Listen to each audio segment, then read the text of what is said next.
And so the best way to answer your question where I remember one night lying in bed and I felt like I was just cast out into the middle of outer space with nothing to hang on to. There was nothing that I could rely on. My faith, the church, all my beliefs, everything was ineffective. And so I really just felt completely alone and completely cast out into nothingness. And I found that the only place that I could come and feel a little bit better for a while was to go to the piano and just start making sounds and playing stuff. Sometimes I would play things that I knew.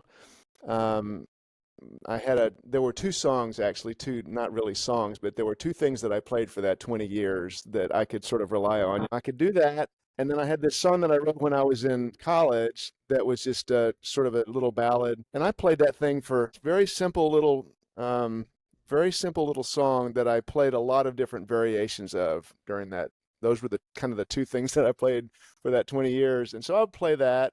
But then sometimes I just needed to